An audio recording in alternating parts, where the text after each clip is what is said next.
Today we're going to talk about the new companion that has been announced for Elder Scrolls Online. And it has been announced that this is going to be a gender fluid character, non-binary character. And that's caused a certain degree of uproar amongst the community. At least some players don't like it. And I don't like it either. So let's talk about why. Let's talk about what it is that's frustrating about this and why. Why does it matter?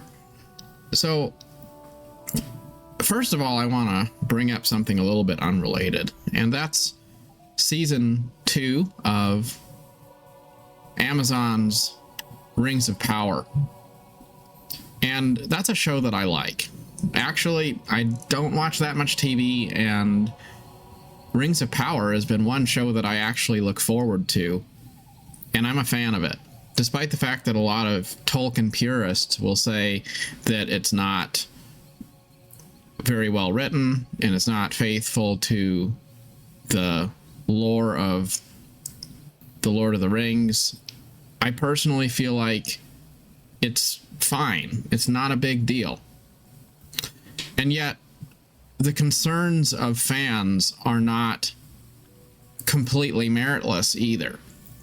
And there was a scene in the 4th episode of Season 2 where there's an orc family, and it's what appears to be a male orc and a female orc with a baby.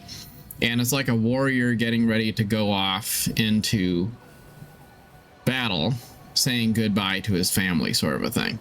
And that seems kind of ridiculous because orcs aren't really like that. Like, they're not like humans. They're these corrupted, evil creatures that are presented as not having any sort of empathy or human connections in a normal way. So people saw this and they pounced on it, and they said, you know, this is just another example of this show turning the franchise into a mockery. And I kind of agree. I kind of agree in the sense that it just seems like a questionable thing to put into the show. I kind of wonder, you know, why would you do that? So somebody dissected this and made a video about it, which was actually a really good video. And they deep dived into what Tolkien actually wrote. And Tolkien did allude in his writings about orcs that they had relations in the same way as humans did, and that they were capable of having societies to some degree.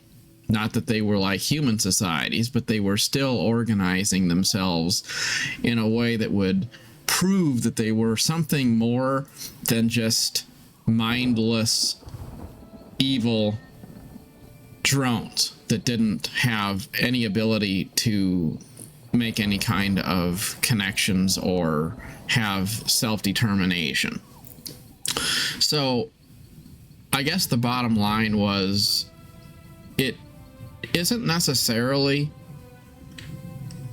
lore inaccurate for that show to have that scene in there. And yet, the question can still be brought up. Why was it put in? Why did the writers feel like that was the angle that they wanted to present in the limited amount of time that they had to have the viewer's attention? Why that? And if it's because of genuine storytelling reasons, then sure, I guess that's fine.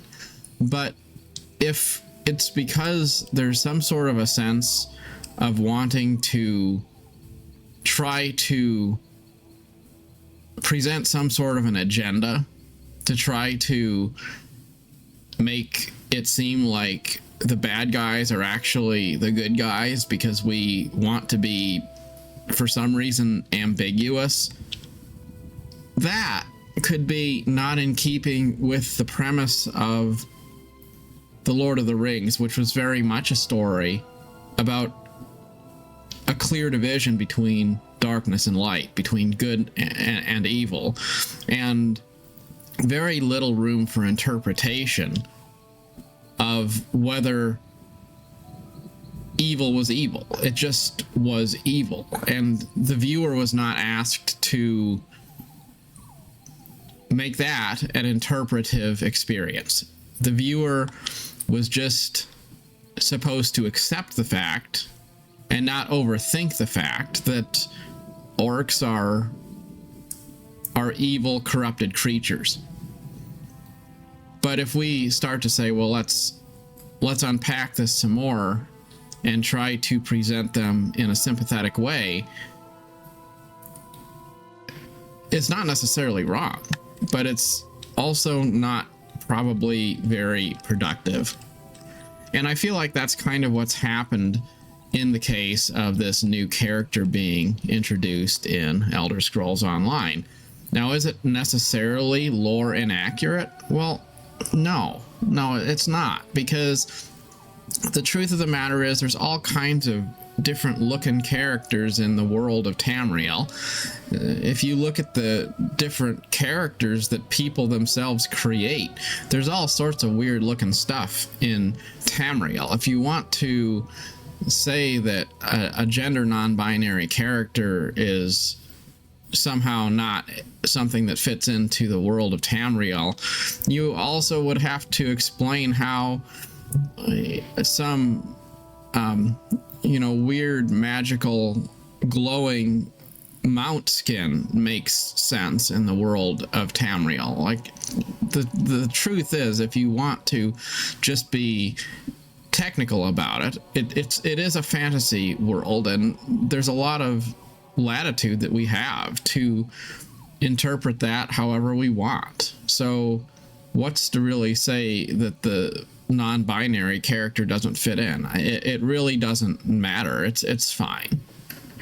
But it's kind of not fine. And it's not fine because the cart was put before the horse. And so, it's like when you, in the workplace, because we have all this, the diversity, equity, and inclusion initiatives, and then you'll have this desire to include the groups that you have to include. So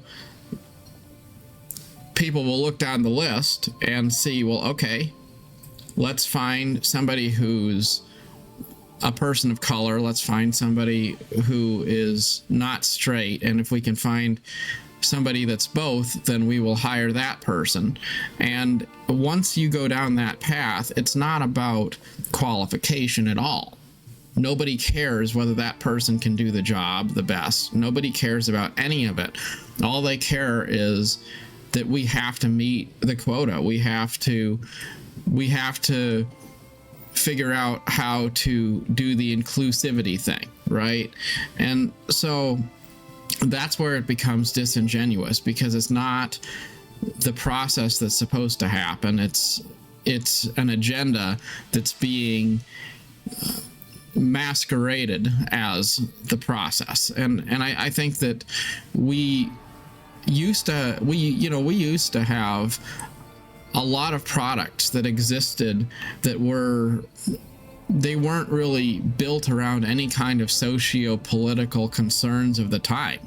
Like, that's a big part of why fantasy genre has been so popular, because it is a place where you can escape from the real world issues that you see on TV every day, and you can have this interpretive experience which is uplifting, and maybe it does make you think about real world issues, but it doesn't overtly bring them up. It doesn't shove them in your face and make the whole experience about that. And when we see something like this new companion being rolled out, that's exactly what it feels like. It feels like we're just taking an issue that is a current thing that's on the minds of people, and we're making that something that the game is now having a stance on. And it really doesn't need to be. You know, there's so many better things that the devs could have done. You know, like I would love to see a wood elf companion, or, you know, there's just so many different things. Like just normal companions that look cool, that are attractive to people of all play types. Like, why can't we just have that? You know, why does it have to be something that is unusual? Why does it have to be something that is contentious, where people just look at it and the first thing they see is, oh, yep, okay, well, I guess we're not going to get a good companion this time because we had to do a diversity checkbox this time. Maybe next time. You know, like, that's just, you know, and that's the disappointing thing. It's not that I don't like inclusion. It's that I don't like it when inclusion excludes something that could have been so much better. And maybe in there's the warning to game developers and companies of all sorts. If you have this attitude that you can make customer service a game and not feel like you have any need to win by producing a product that the customer enjoys, then at some point you lose your customers because they're going to do the things that they enjoy. Now, is this a huge issue? I would say it reflects a bigger issue, but it in and of itself is not all that big of a deal one way or the other. But I do think that it's something that should be talked about, because I think it's a bigger issue that is adding toxicity to a genre that should be pretty free of toxicity. Fantasy should be a place where we can escape the issues of the world and feel like we can just disconnect from all of that stuff. You know, I'm totally happy to experience politics. I like politics and I all those issues. They are things that I enjoy talking about and thinking about and listening to commentary on, but I don't want to load into the Elder Scrolls and feel like some sort of culture war is happening in a game that is something I play for a zen, peaceful, happy experience, right? So how could we be more inclusive? Well, I don't know. I think we could be more inclusive in a way where you create a tide that lifts all ships, right? Like, let's say hypothetically that in ESO we made a completely player customizable companion, where the player could design the companion using the character creator and completely determine that companion's facial appearance, hairstyle, name, gender, etc., etc. Just end-to-end customization. Would players like that? Well, I would think so. I'm pretty sure that players would love to have more customization options and not less, right? I'm not saying that that's what they need to do, but I think that that would be an easy example of where, if you wanted to just create a more inclusive community, all you really have to do is give players a bigger toolbox so that they can do more things that they want to do, and then you let the players express themselves, and that isn't going to offend anybody. But instead of doing something that would actually improve the quality of life of all players, the company decides it's going to do something which visibly appears to just be pushing some sort of agenda, which it's become popular to do. I think that's disappointing. Now, what I will say is that the world of Tamriel goes back 30 years. Back to Daggerfall Arena, I believe. And I'm not going to make a huge issue out of something that is not really ultimately that big of a deal. Because the truth is, if you don't like that companion, then just don't get it. And I don't really intend to. It's still, Elder Scrolls is a game that I play because it's a beautiful game. The environmentals are very nice. It's just a chill experience to immerse in the world and hang out in the game.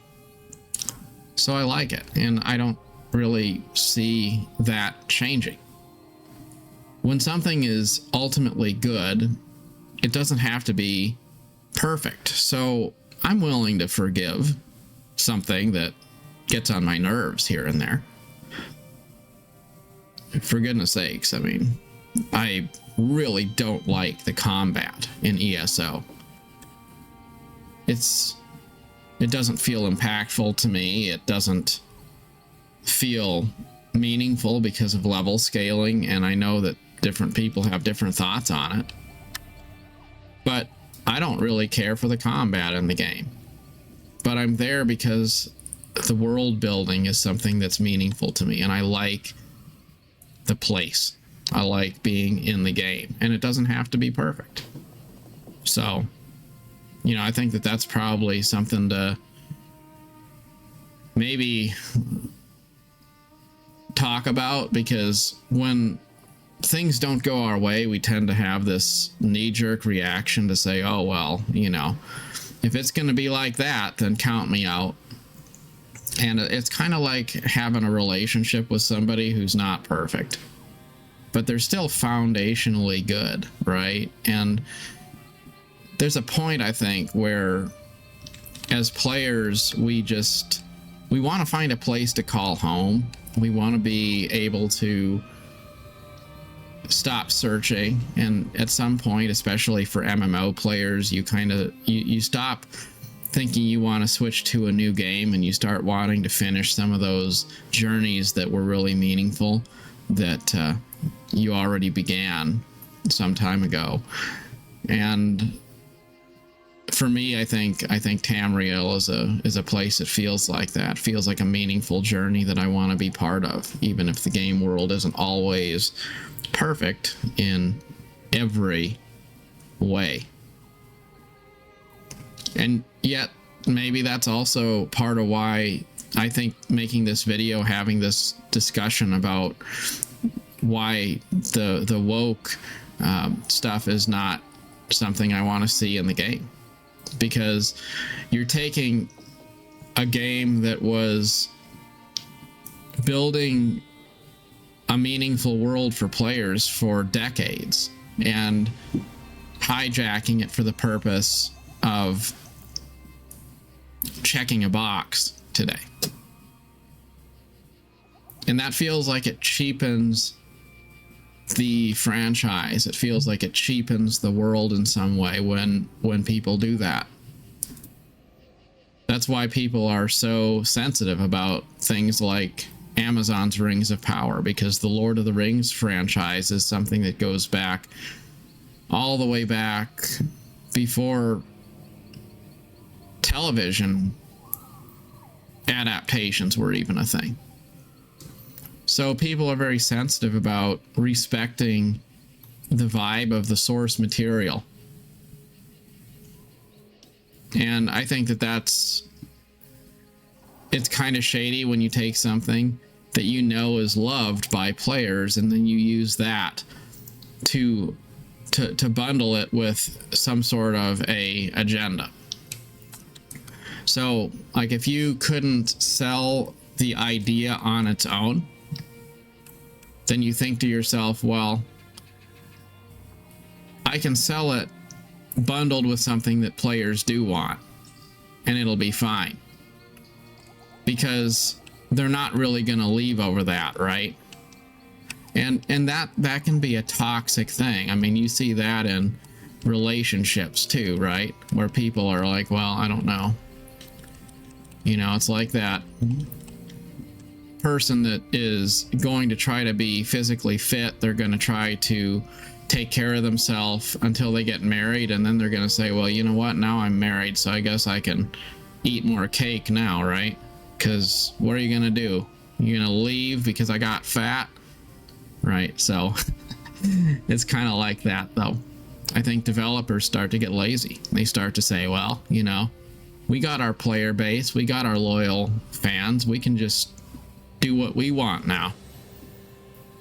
And what a contrast that is when you compare that to the old days when software came in boxes and people bought it and they installed it offline, and a product had to be released in a finished state, and studios were smaller, so there was more of a sense that we have to make this launch work, and it really was all about finding something that would resonate with the players and something that would be a good experience.